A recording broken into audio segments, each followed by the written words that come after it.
I'm Nick Pomeroy with PR Equipment here in Kearns, Texas. Hey, today we wanted to do basically kind of a routine maintenance schedule for a Massey Ferguson GC Series tractor. So this is going to be good for the GC 1723E and the GC 1725M. But to be honest with you, the procedures in here are going to be very similar for a lot of other models, and definitely the processes that we're doing or the steps are going to be very common for most tractors. So a few things that you'll need before you get started. First I meant to mention about safety and what to wear. So first off, safety, make sure your loader's on the ground, the tractor's parked on a flat surface, and the park brake is engaged, and of course the key is removed. Those are a couple things that'll just help you be a little safer out there. Next thing, you may not want to wear your Sunday best out to do this, because there is a potential that when we get to lubricating with the grease and whatnot, that you're eventually, maybe not this time, maybe not next time, but at some point you're going to end up with some grease on you. So probably a good idea to go ahead and wear some clothes that can get a little dirty. So what we'll need before we get started is some rags, shop rag, whatever you got, just something clean. So when we're checking the fluid levels, we don't want to be using a dirty old rag that we pull it off and we put more dirt in the system than we're taking out. We don't want that. Set of pliers, that's always a good handy tool to have no matter what tractor you got. I prefer CT pliers. I don't even know if you can buy them anymore. A flashlight of some sort, I think that's really nice to have. Some of these areas that we're going to be looking at, it's kind of hard to get light to otherwise, so it's definitely going to be a good idea to have a flashlight. A grease gun with grease. To talk about what type of grease, we use a Lucas Red and Tacky. Massey actually has their own grease. It's really good grease as well. There's some information in the service manual or the owner's manual about, hey, what the grease needs to look like. For the most part, we're looking for a really good high quality grease to utilize in this thing. It's worth the extra $1 or $2 that it might cost you. So don't go cheap on the grease. It really isn't much in the way of money. And finally, definitely always want to reference your owner's manuals. So there's one for the loader. If you had a backhoe, there'd actually be one for the backhoe as well. And then there's one for the tractor. If you don't know where these are, maybe you've never seen these. They could be behind your seat in that pouch. So you might check back there if the dealer didn't hand them to you when you bought it. So for us, they're probably behind us. If you bought it from us, it's probably behind the seat. So we're gonna get started here. Basically, the way this process looks is clean, inspect, and lubricate. So the first thing we're gonna do is we're gonna look at a few things that need to be cleaned. We're gonna inspect some things, and then we're gonna start lubricating or greasing our loader and a few points on the tractor as well. We talked about clean first, and so what I mean in that is basically we need to look the tractor over, see if there's any material buildup in places we don't want it, mud, grass, anything like that could cause premature wear. So, twine wrapped around the rear axles is one that's common, so check for that. Front axles, same thing. So make sure we don't have twine or string or whatever wrapped around those. Make sure we don't have grass built up anywhere or excess mud. But we're also going to talk about cleaning maybe the air filter and then the radiator. So from the air filter standpoint, all you got to do here is pop this cover off, and you're able to get to that air filter. So you can check that out and make sure that's good and clean. If you're not working in dusty conditions, it probably doesn't get dirty that often, and you may not even need to remove it. You can see, hey, this filter is really clean, we're good to go. So we're not even going to pull that out, but if you needed to, I guess, it pulls out pretty simple. But you can pull that out and tap that out, maybe use a little bit of compressed air, but don't go crazy because you do not want to damage the air filter. That will allow dirt in your engine. That's a no-no. So we don't want that. And then when you pop that back on, you're just lining up those tabs and locking that into place. Make sure that's good and tight. We do not want to get dirt into the engine. So coming around the other side, we want to look for any grass debris that might be built up on this screen. The engine in the GC Series is turned around, which is really nice, but we definitely want to make sure that the front screen needs to be clean, but typically if we're going to have a screen that's going to be dirty, it's probably going to be here. So we're going to look at that pre-screen. That's just picking up all the big particles. And the next thing we're going to do is we're going to clean in front, so that actually Massey provides us with this really nice pull-out screen, and somehow we've even got some stuff in here. So it's not super dirty. Yours might be dirtier, especially if you're doing a lot of mowing, shredding, anything like that. But that screen goes in the little slots. Put that down, and I should have mentioned that to get to it, all you got to do is there's a hose here that's kind of in your way. You just pull that up and out of the way. That's the intake hose going to the air filter. We'll pull that up, we'll pull that out of the way, and we're able to get to that. So Oh, you can also, while you're up in the engine compartment, just look over the engine, make sure we don't have any grass, we don't have any buildup or anything like that that could potentially, you know, do some damage down the road. So once again, keep it clean. So as far as inspection goes, inspection really comes down to making sure there's no premature wear, but primarily what we're aiming for here is checking lubricants and coolants. So on this machine, we have basically 4 fluids. We have the coolant, which is here in the reservoir. It's much like a car if you're familiar with that. There's what we call an overflow canister, and we want to make sure that the coolant is somewhere between the low and the high line. Doesn't have to be on the high line. This is an expansion tank, so it's designed as that coolant heats up, it's going to expand a little bit, and this gives it some room. So as long as you're above that low line, you're good. It doesn't have to be right to the top line. You'll be just fine. So the next 3 things we want to look at is the hydraulic fluid, which is also the transmission. So everything basically behind the engine is running one fluid. So we're going to check that. We're going to check the engine oil, and we're going to check the front axle oil. Got a rag, and I went ahead and got my flashlight because it can be a little bit dark depending on where your light source is down in this cavity. I'm going to pull out this dipstick. And so on this dipstick, we have a low and a full line. So we need to be somewhere in between there. You know, some people are really adamant it needs to be right at full. Honestly, if it's halfway in the middle, I'm okay with it. But it definitely needs to be between the low and the full. So we're going to pull it out, we're going to clean it off, and then we're going to stick it in. And that's why it's important to have a clean rag, is we don't want to be putting dirt into the system. So when we pull it back out, we can see it clearly that it's right there just below the full line. So I'm okay with that. That's a good position for that to be in. So engine oil is good. So walking around the back of the tractor, this is the easiest one to check, and that's because the transmission actually has a sight glass.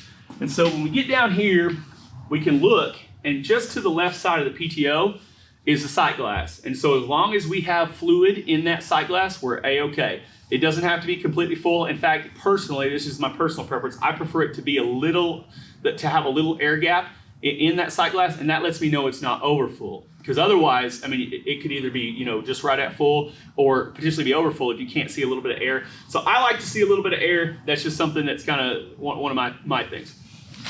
So moving to the front, the last lubricant we need to check is going to be the front axle oil. So the front axle oil is going to be running a gear lube. It's a little thicker oil because all we're doing is lubricating gears.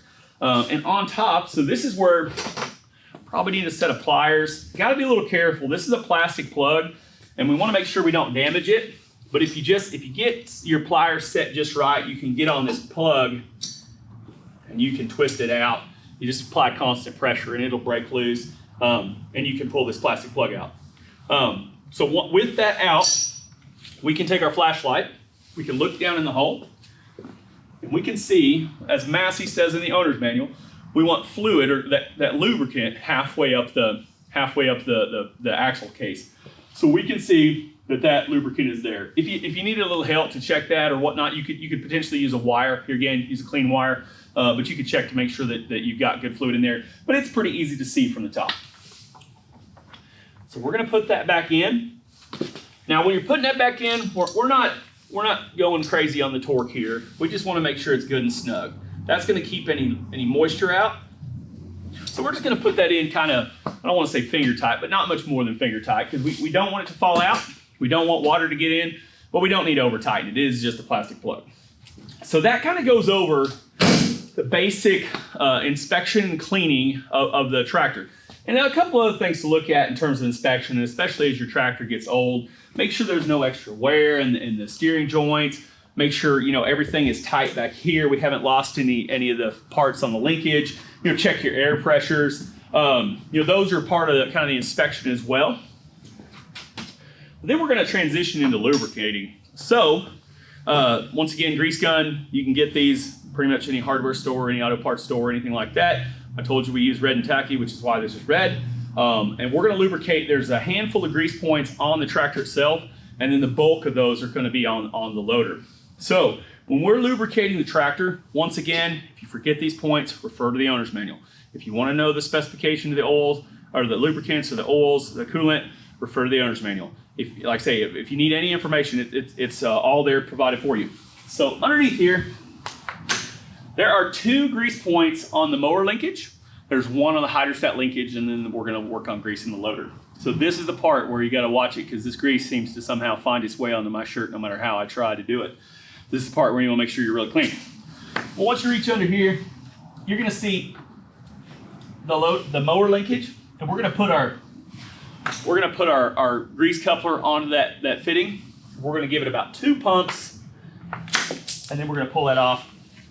And before we start greasing, I should always mention, if there's dirt around the grease zerk, clean it off before we grease it.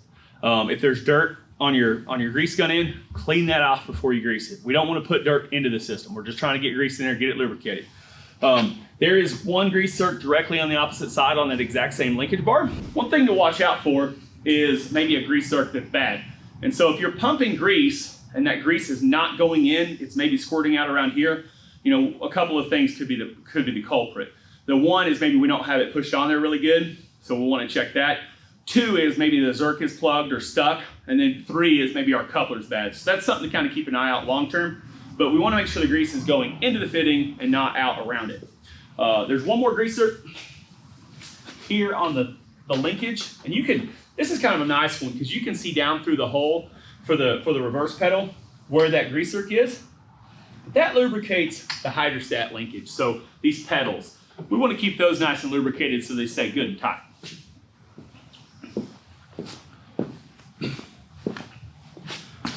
Coming around to the loader. And so my general rule of thumb when I tell people about greasing loaders is if it moves, grease it, right? So you'll find on the loader that there's a lot of pivots. We've got several cylinders, and every cylinder has to have a pivot. We got several of the mounting points for the frame. Every one of those is going to have a grease zerk. So, like here, we're going to put that on there. Once again, if it's dirty, clean it out. We're going to put our grease gun on there. I like to give it 2 pumps. That's kind of my rule of thumb. You can also, some folks kind of want to look in here and see when the grease squirts out. I kind of think that's a little bit of excess grease. As long as you're hitting it, with 2 pumps, you should be good. Now, always make sure your grease gun is putting out grease. So we're going to come around to this pivot. We're going to hit that, and we're going to repeat that process here, here, here, here, which is going to grease all the pivots of the loader.